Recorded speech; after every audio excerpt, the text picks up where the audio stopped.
Welcome back to Cinema d'Amore. I am your host, Justin Morgan. I'm here with Chuck. And we are finishing up Animation Month, where we apparently picked the most depressing and realistic animation possible, I would say. I mean, this one's maybe a little happier. It ends on kind of like maybe an optimistic note. Yeah. It only has a couple people dying and, some accidents with some power tools. Pretty graphic accidents. Some light stalking. Yeah, and I think I brought up Final Destination, and it definitely had that feel in the power tool scene. Yeah. We're talking about I Lost My Body, which came out in 2019 on Netflix. It's still on Netflix. That's probably the only way you can watch it. It's a French film. They haven't written that off for taxes yet. No, but it's a matter of time before it gets deleted off the face of the earth. Any day now. Usually whenever the Oscars come, I'll go through all the best pictures first, and then usually animation, probably foreign, documentary, whatever I can get. Because as we said earlier, it's hard to track down some of these films until well off after the Oscars have aired. This is one of the nice ones where I feel good about it being on Netflix because it's easy access. It surprised me. I liked this movie a lot more than I thought I would. You said it lost animation to Toy Story 4. Yeah. Toy Story 4 is deserving of winning. I think this would be deserving of winning too. Again, I'm not an animator, so I don't really 100% know everything that went behind making this movie. Did you do any research to see if they rotoscoped anything? I didn't. Like it could have been. I didn't specifically look it up, but it did feel like there was some stuff that I thought for sure was probably a little rotoscoped somewhere in there. Even some of the hand animation felt that way to me. Yeah, even though it has like that hand-drawn feel, it probably did have a lot of computer stuff going on as well to make some of that stuff work easier for them, because I couldn't imagine animating a hand like that by hand. No. Humans, us, the audience, we know the human body better than anybody else. We know our hands, like the back of our hands.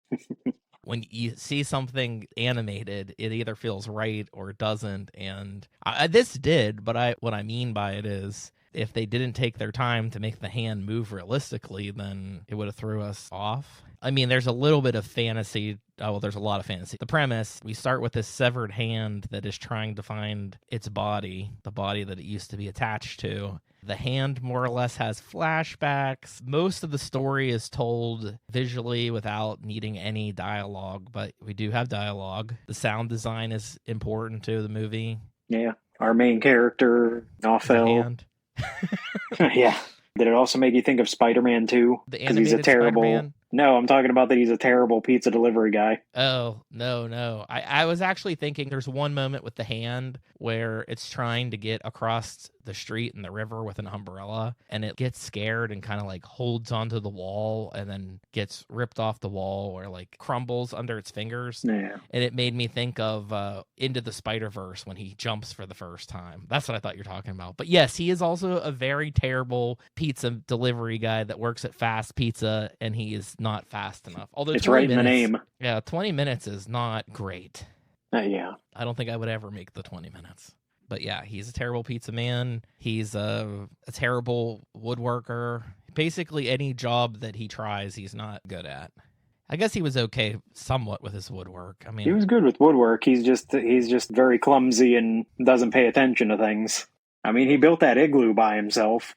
Yeah, which was impressive. So he's good at woodwork. He's just absent-minded. Well, he was a little hungover or something from the night before, but his life is more or less a tragedy. Nothing seems to be working out for him. He finds a connection with this woman that he's delivering a pizza to, who he more or less talks to for, it seems like a couple hours maybe, as it rains. And he falls in love with her and becomes kind of like a stalker because he's determined to find this woman and start a relationship with her.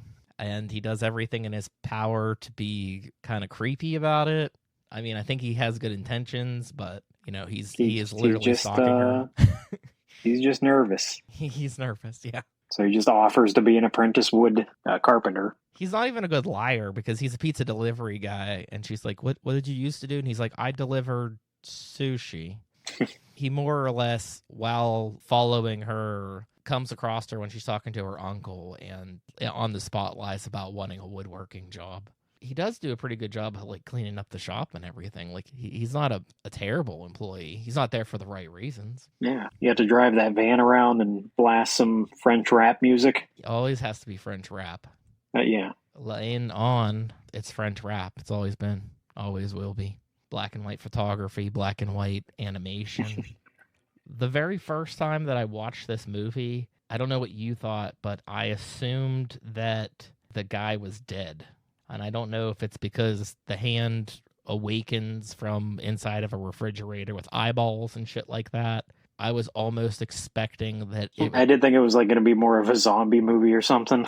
Well, I didn't think the hand was going to be like evil or anything. I mean, he does like choke out a pigeon, but I mean, not in that way, but like, I thought like the rest of his body parts were going to be like he was going to have to put himself back together like Frankenstein. Is that what you thought, or you're asking if that's what I thought at first? Yeah, I thought he was going to end up being dead, so I didn't understand where it was going. Because we do have footage of him very early on laying on the floor when it's like when his hand got severed. But it takes a little bit of time to like connect the dots to see exactly where he's heading. It takes a while before we're in the shop to be like, oh, he was on the shop floor later. So we can only imagine what happens to him. The hand is slowly making its way towards this giant crane. Halfway through the movie, during the flashbacks, we realize the crane's like above the wood shop where he builds this igloo to impress this girl. It's a great way to impress people. He didn't even just build one out of wood. He built one out of like sugar cubes. That hand's good. Yeah. When I watched this too, I was like, I don't know if I was depressed or something, but I was like, I thought it was uber sad. Like it made me like extra sad watching it. I didn't feel that sad watching it this time. The flashbacks are really interesting because we are kind of learning what the hand went through. And for some reason, I think it's really interesting being that the story is being told from the hand's perspective. It makes you think differently about, I guess, your body parts. I just think about anything taking off and being like, oh yeah, I've been through all these things with Justin. We used to play video games. We used to write stuff. He was really good at writing stuff. Just this hand that reminisces about you. A lot of it's left up to interpretation. The kid says that he wants to be both a pianist and an astronaut. And then for some reason, the hand is also able to see an astronaut. And the boy has them with him like invisible friends, more or less. It's a lot of fun shit like that. I thought the score was great. The music's really good. It sucks you in. And I thought everything was pretty damn interesting because the way they animate the hand, it seems to change constantly the way that it walks. Like the very first time that it tries to walk, it's not good at it. There's things that aren't explained, like the hand almost sees things, like it has sight of some sort. I mean, it feels things and gets like surprised by things, like when the rats are like licking it and shit.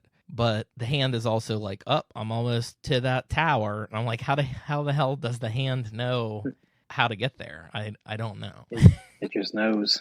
It does. And it's also, for some reason, it doesn't bleed out of the wrist where it was cut off. It's very much the Addams Family, isn't it, thing? It is thing. Yeah.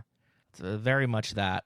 I felt like this movie felt like it could be a video game. Yeah. Like I could see there being a game where you play as a hand trying to get around and you have to fight off rats and you're platforming and everything works out well for it because like even when it's going in a direction it probably doesn't need to be going, it like seems to work out. Like it's, I don't know, it's just fate or something. Like when the hand's hiding in that ravioli can or something, or might have been hiding in something else at that point. The ants like start crawling on it, so it falls into a river through the ice. And then when it gets, it grabs onto a tennis ball and the dog grabs it and brings it over to its master. And you're like, oh, is the guy going to like freak out because his dog has a human hand? And then you see him grab like the thing on it, like he's blind. And that's a seeing eye dog. So he doesn't realize that the dog's walking around with a human hand in its mouth.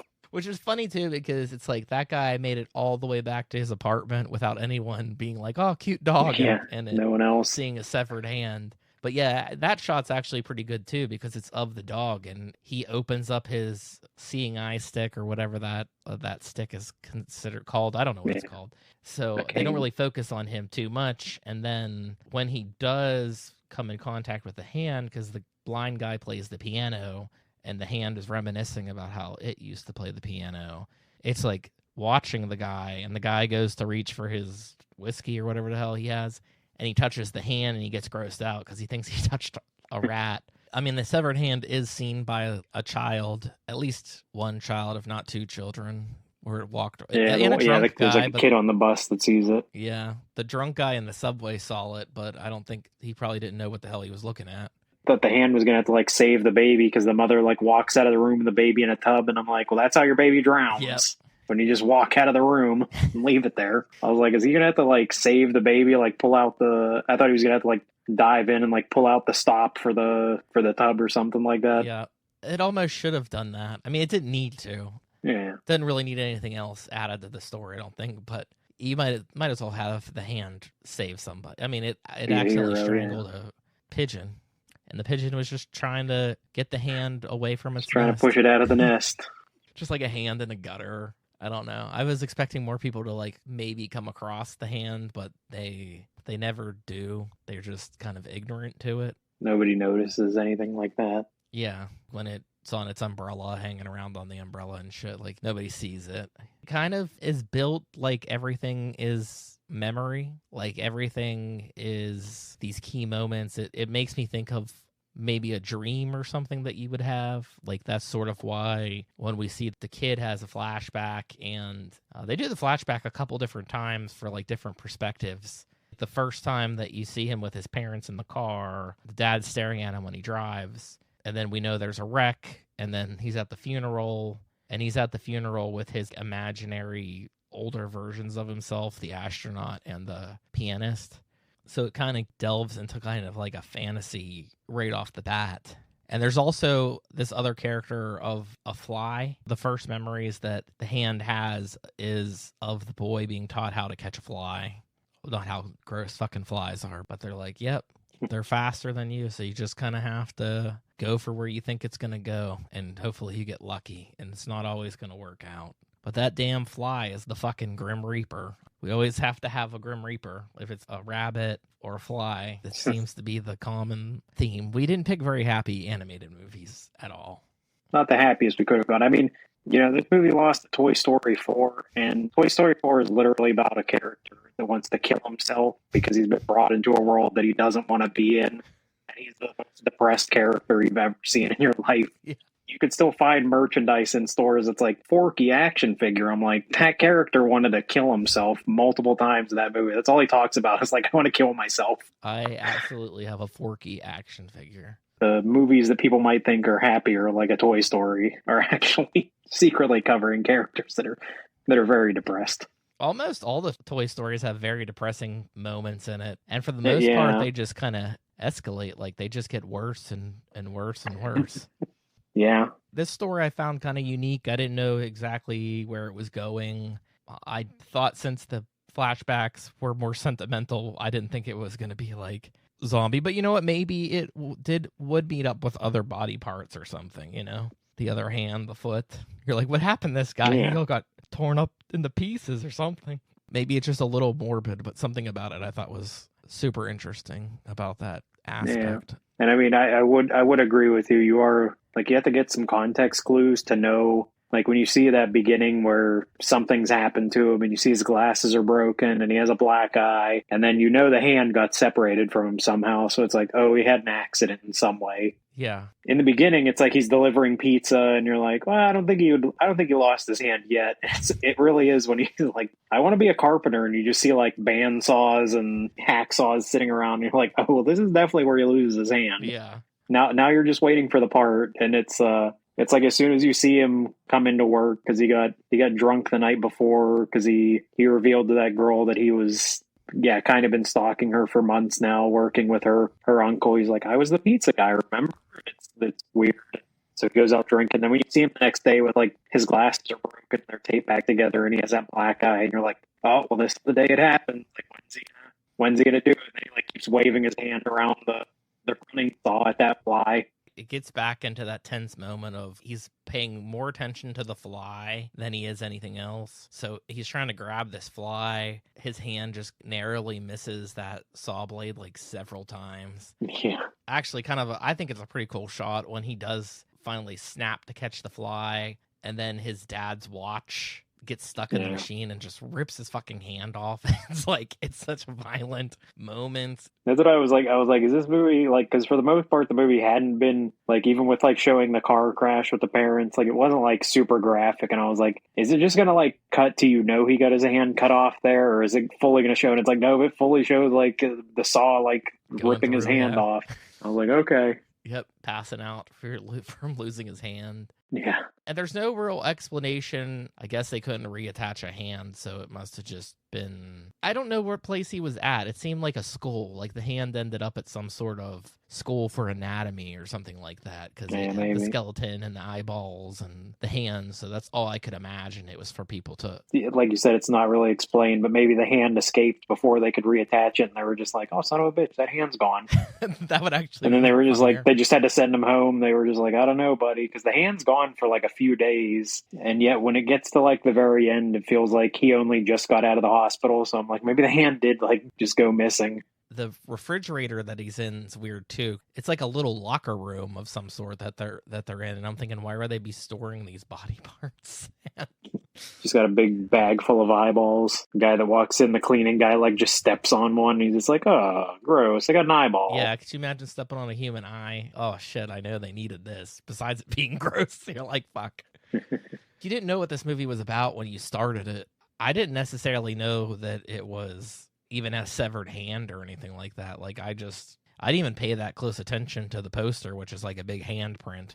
When it first starts coming out of in the refrigerator and the plastic and stuff, it takes a little bit of like a minute or so before it reveals that the hand is like totally severed, completely severed off. Like at first it feels like it could be potentially like attached to a person or something. I know it came out of a small ass fridge, but then that hand's on his mission. You see pretty early on too, when he climbs up on top of the lockers and he opens the locker door to get to the window. It's like, how the hell did he know there's a window there? Like how the hell did he know that he could line up the locker that way? And it kind of actually lining up to the window almost mirrors the end of the movie, where the main character lines up matching to that crane. More or less, he says that this is, I guess, why I would say that it's more of an optimistic thing, is because there's this discussion about fate with the girl that he likes, and they talk about doing something crazy to like change your fate. They actually literally bring up jumping onto that crane. Like if you just do something crazy like jump onto that crane, then you got to throw your whole fate out of whack. So this kid that's had a pretty fucking depressing life, he's MIA, and the girl comes looking for him, and he's been recording everything since he was a kid, and everything that we've been listening to when he like goes to sleep or went back to his shitty apartment would always be him talking to his parents. He'd be reminiscing about the past, and we would end up seeing what happened. But in this moment, it was clearly the future, or the recent past, we should say, because it is the past when she's listening to it. But I do like her, like she's like looking down, making like doesn't see a body or anything, but it had snowed the night before, so I don't know, maybe his corpse is down there somewhere covered in snow. He ends up taking the leap of faith, surviving. I mean, at least the last that we see, he's successfully made it to the crane without falling to his death, and he was laughing it off. But maybe he froze to death. Maybe he slipped trying to get down. I don't know. But where the movie ends, it does seem optimistic that maybe his life won't be shit from here on out. Do you get sad when the hand finds him and just finds him sleeping and just wants to be back attached to him again, but it's too late? You just can't get there. It'd be cooler if you woke up and your hand was there and you realized it was like sentient or whatever. We could be a team, me and my severed hand. Also, the run times on all these movies were like an hour and a half for pretty much every single one of them. Does that already make the animation theme better?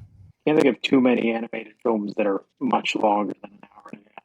Most animated films are made for kids anyway, so it feels like they know the attention span isn't that long, so that felt pretty standard. But yeah, the longest I was ones happy are what we brought up, probably the Spider-Man's, like Across the Spider-Verse, I think was like 2.5 hours. That was the longest animated movie ever. Yeah, but I feel like that uses its runtime pretty well, I would say. It doesn't waste it. I feel like, if anything, I think our movies might have got shorter as we went along. I think this one was like an hour hour 21 or something like that. Oh yeah, so. it was under, but I just meant like generally they were all around that same length. And nothing against the length, because we can watch long ass movies and be interested the whole time. It's just kind of nice for something like this when we're going to talk about it, knowing that we have enough time to shove in a movie in there. And it's not like, fucking when we did the O.J. Simpson Made in America, really, it had to fit in 8 hours, but I guess that was a test, so we know that we could always watch any movie at any length, no matter what it is. I wanted to see for the longest animated films. They're basically all anime, which that doesn't surprise me at all. Like pretty much anything that's going to be like an American-made even Disney movie is going to be Akira, under 2 hours. Over 2 hours. That's a long movie. I think Akira is it's like 2 hours and 12 minutes, I think. That's pretty long for an animated. Yeah, the longest one's 168 minutes. Well, we need to get a 3-hour one then. Somebody's got to make the 3-hour animated movie. Maybe it'll be that new Lord of the Rings that's coming out. It could be. Could be the longest of all time. That's what their aim is. Well, it won't be the one in theaters. It'll be the extended cut. Yeah. We'll get the extended one at home. That'd actually be pretty cool if they lengthened it like that. I do think that the pacing in all of these movies were used fairly well. I would say Watership Down seems to be the most oriented towards kids. The latter two, Waltz with Bashir and I Lost My Body, are more focused on adults. And I mean, that's another thing. Animated movies, they always kind of get shit on as if they are only for kids. But then you have people like Guillermo del Toro that's like, let's make this fucking weird-ass communist set Pinocchio movie. Yeah. That's almost, like I would say, exclusively like an American point of view, because you've watched anime and you've read manga. Like there's people older than us that read and watch that stuff in Japan, and that's not considered weird for like someone in their 50s to be like, oh, I'm reading manga on the subway, like while I go to work or something like that. That's just considered as like, oh, you're reading a book. Oh yeah, they buy them like newspapers or something. Yeah. Business. Yeah, they just buy the books there. Yeah, so it's that's just another one of those weird like American point of view of animation and comics are only for kids, and if you're an adult you shouldn't read that because it's not for you or something. And I've talked about it before. I remember seeing the Lego movie and talking about it when I worked at the bank at the time, and they were like, "Why would you see that? You don't have kids." Well, it looked decent, and then I saw that it had like a 99% Rotten Tomatoes score, so I was like, fuck yeah, I'll go to the theater to see that movie. I like Lego. Yeah. I was there for the movie. I wasn't there for the kids. And it's a weird thought, too, because who's making these movies? Even the ones that are specifically for kids or shows that are for kids, they're adults. They're not being written by children. I mean, yeah, there's a good bit of them that get locked up because they are pedophiles and creeps and shit, but the majority of them, you don't see any of that shit. Back in the 30s and 40s, it was super common to have a Warner Brothers cartoon in front of their movies, and not like their kids' movies. Like it'd be in front of like Scarface. Like, oh hey, by the way, here's a Bugs Bunny cartoon. Right before you watch this movie about Hitler. Yeah, right before you watch this movie about this violent gangster that just murders people for an hour and a half. Like, here's a funny cartoon of Bugs Bunny shooting a duck. And they'd also get their news there, too. So you go in the theater, get some news, get a cartoon, get some Scarface. That's how you got any of your stuff. You had to go to the movies. That's what they need to do to bring back the business to the movie theaters, is make that be the only place you can watch your news. Well, Pixar kind of brought it back, but then they fucked up with Coco, and they did a 17-minute Frozen short. Everybody wanted to rip their eyes out and die from the Frozen short, because 17 minutes was way too long, and then that's officially not a short. I mean, it is. That's that's a TV episode. I mean, technically, a short is under 40 minutes, so you could be 39 minutes and still be considered a short. But it's really weird to me that Pixar never. Wait, Coco was 2017. There's been so many movies. Why haven't they done any more animated Pixar shorts? Like, there's been. Disney Plus has done an Up spinoff, and I saw that they announced that they're doing a show. They did a Big Hero 6 one. Well, Big Hero 6 was not Pixar. No, I know, it was just Disney. Why don't they do anything wild with just something brand new? That was the fun shit. Like, it would be like this. Because we got to have live action remakes. Yeah. Well, they'd be like, this short is about volcanoes. And you're like, okay. And even if you didn't like it, it's like you only had to watch it for 5 minutes and then your thing started. So it was always kind of nice to have. We're at the point that we're trying to erase the animated films and replace them with terrible live action versions. Well, you said it earlier. You showed me a meme and it got my mind going. But I do think after Disney remakes all their animated movies, they need to do Muppet remakes after that.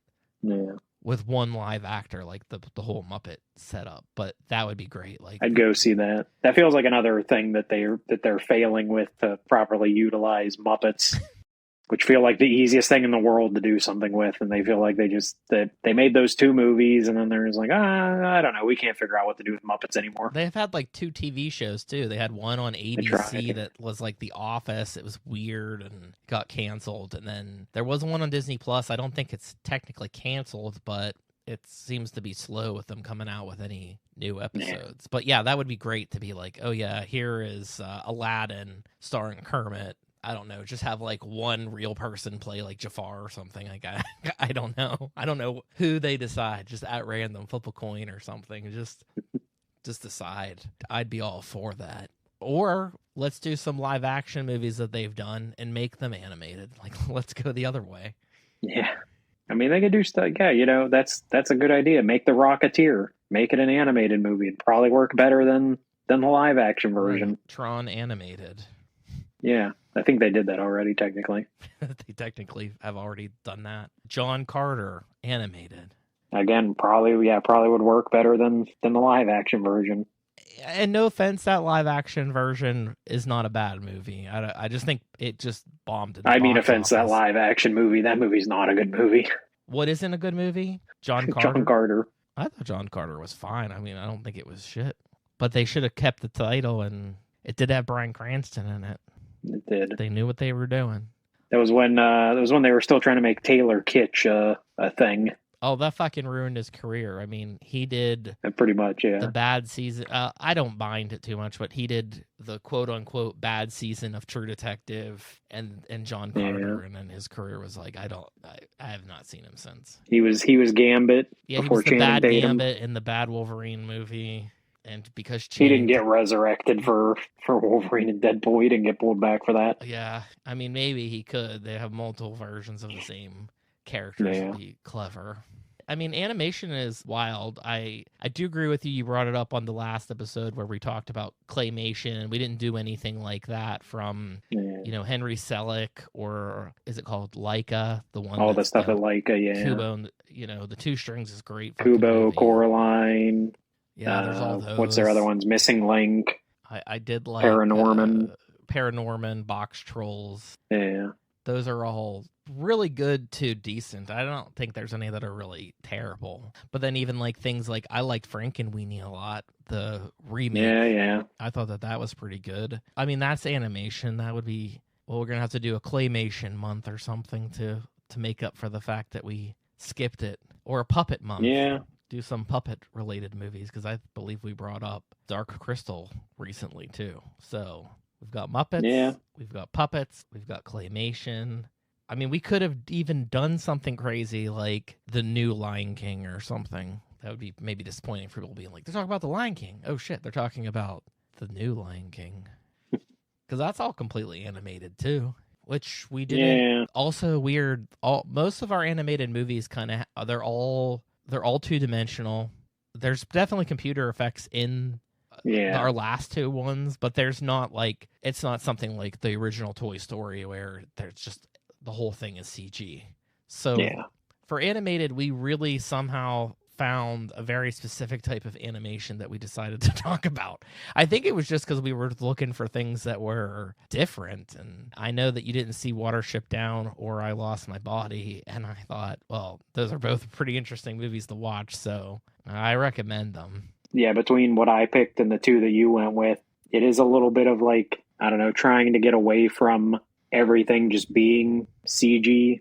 Because that's just what pretty much everything being animated these days, at least in America, is. It's super insanely rare to find anybody making hand-drawn animation unless it's something really independent.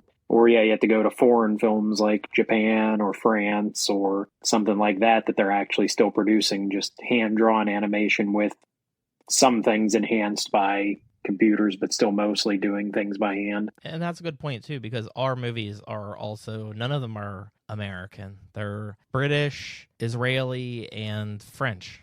They're all foreign films, more or less. If you want English, the British speak English. So there you go. If you don't, I think I've said it. I think I've said it to you before, which and I think it is still true when I see any new animated movies or TV shows coming out that I also don't know what's with American animators, and they just want to make everything as ugly as possible, like on purpose. Like they're not trying to make it bad, but like that's the other thing. Like you look at all these foreign animated films, and they're always trying to make all the details look like very beautiful and realistic, and American animations like make it look like a dumpster on fire. About like Smiling Friends and Rick and Morty and all, how like anything, like how just all American animation is just like they're like purposely like, no, mate, I want it to look bad. I don't want it to look good. But the fact that I'm making it look bad is a stylistic choice that I'm going with. And it's like, is it, or is it that you're not good at animating and you're like cutting corners by making it look cheap and not good looking?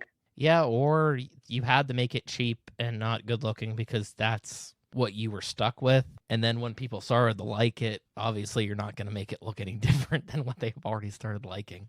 If you're talking about the like Adult Swim type stuff. Yeah. Or what did I watch? I watched that CG. I didn't finish the whole thing. I thought it got pretty bland, but they made a Blade Runner CG thing and I DVR'd it. I think there were 8 episodes and I made it through like 4 episodes where I thought it looked gorgeous, but it was just so dead. There wasn't like any personality or anything behind any of the characters. So I had no interest in it. Yeah, I mean, I look at things like Fox's Sunday night lineup that's like American Dad and Bob's Burgers and still The Simpsons. I mean, The Simpsons is probably the best looking animation on television because I even go back to like the shows Dexter's Lab and Samurai Jack, and the stories are good, but the animation does not look that good. But I can't complain either because I kind of like the idea when the style makes them look a little bit different or stand out a little bit different, or are animations just like, why is that guy a different color or look like that? Is he like supposed to be an animal? Nobody's acknowledging if he is. I feel like it's like another thing to go back to is something like Batman the animated show. Like that show looks 1,000 times better than any other animated cartoon that was on TV even at the the new time. Batman. I watched a couple episodes of the Batman Caped Crusade. I still haven't gotten around to the newest one. I guess they can't recapture what they had, even though they tried. Like I don't think a couple episodes that I saw are bad. It doesn't have Kevin Conroy's voice. I don't think Mark Hamill's involved, and it's like, I mean, I know these people are gonna. Well, he died, but there's only a certain amount of time that you can even reuse these people, and I think you kind of nail it too, because the jump from Batman the Animated Series was Batman the Animated Series to Batman Beyond, which starts to have that like, we'll call it style. I don't want to just say it's lazy, but like it has such a more simplistic style to it. But yeah, then I think about the movies and everything that I go to theaters to see. Like I've been hearing good things about that new Transformers movie, Transformers 1, and it kind of just looks like it could be one of those throwaway all CG movies. I don't even know. Maybe that movie's considered live action since we just don't see people. You know, maybe it's as live action as all the Michael Bay movies and that Bumblebee movie. And whoever did the Beast Wars movie that was like not all Beast Wars. It's like, do you like the Beast Wars? Yeah, well, there might be a few of them in there. There's a beast. Is the story going to be good? No. The story's terrible, but we have Rhinox, so shut up. I don't even know if there's an animated movie that I flat out loved this year. At least not yet. Maybe it's coming. I don't know what else is. We have Lord of the Rings, I guess. We're running out of time, Chuck, for me to find anything else that's... You didn't love Inside Out, too? Oh, you know what? I did. I didn't see it, but I just figured I would have been surprised if you didn't love it. Inside Out 2 was very good. I gave it, I think, like 4 out of 5 stars or something, but when I do my top movies, I try to do the one even like higher than that if I can. Yeah, there hasn't been a lot of animated this year other than Despicable Me 4, Megamind 2, Garfield, the Garfield movie. and we're getting Moana 2 this year. Yeah, so not a ton of animation coming out this year, but oh, Kung Fu Panda 4, how could I forget? Kung Fu Panda 4 and Despicable Me 4. Yeah, And then by the time Toy Story 5 comes out, we'll be getting Despicable Me 5 and Kung Fu Panda 5. exactly. I don't think they should even have like subtitles anymore. They should just be numbers. Just keep numbering them like that. Yeah.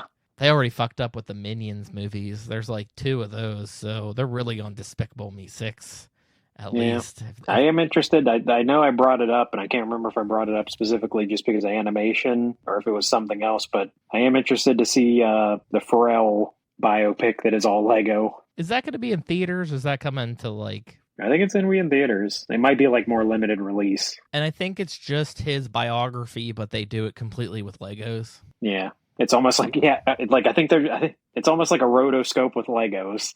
It'd be funny because it's like, do you care about Pharrell? You're like, not really.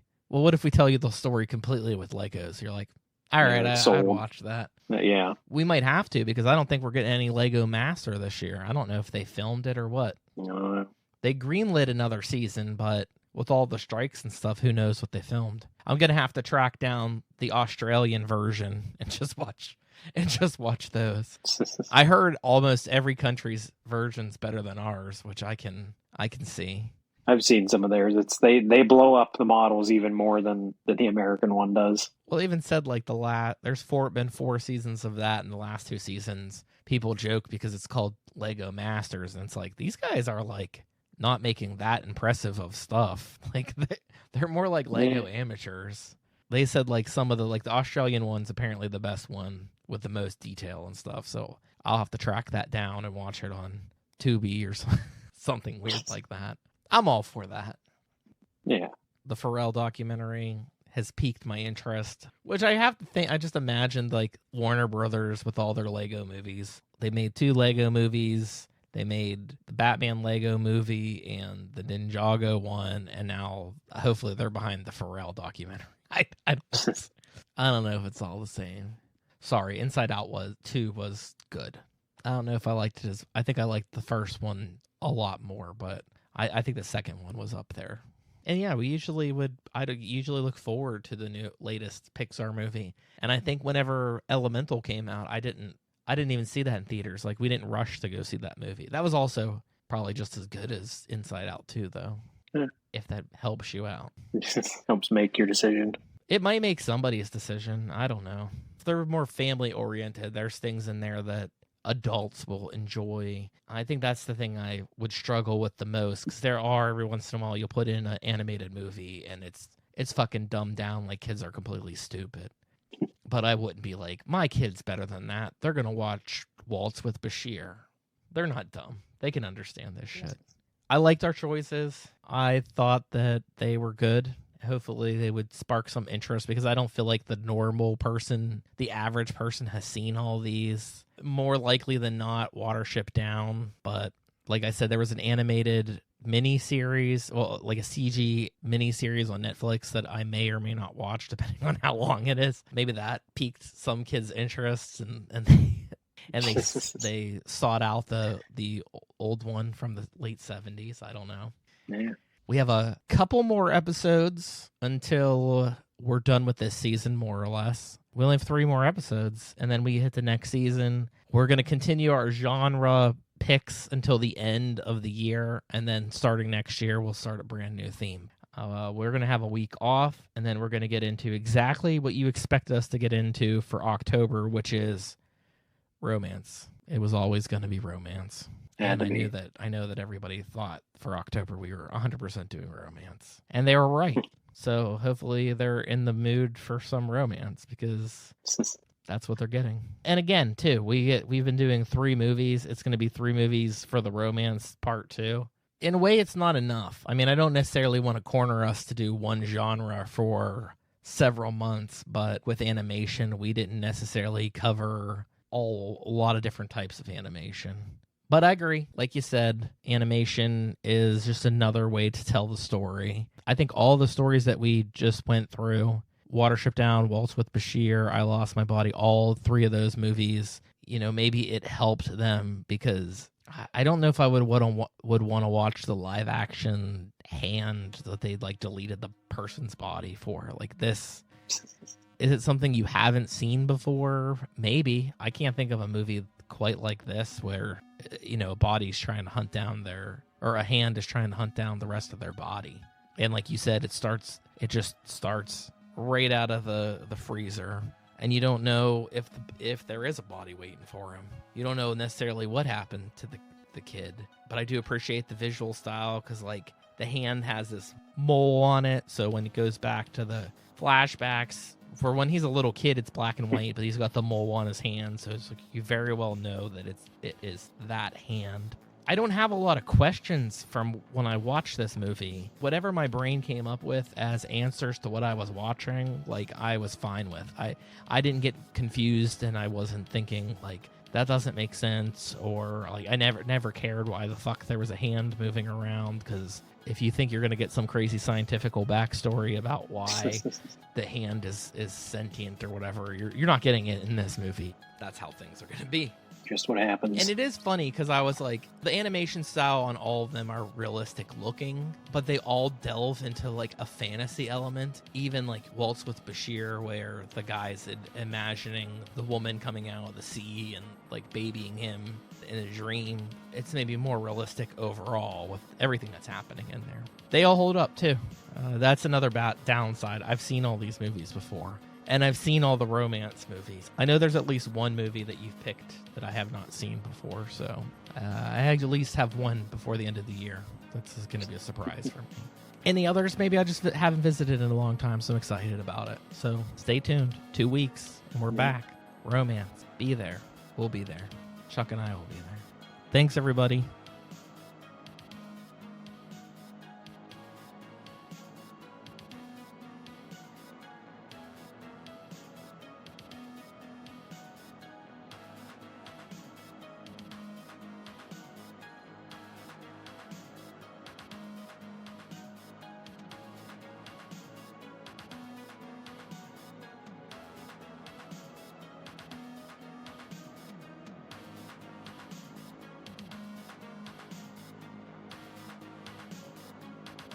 We are Cinema d'Amore.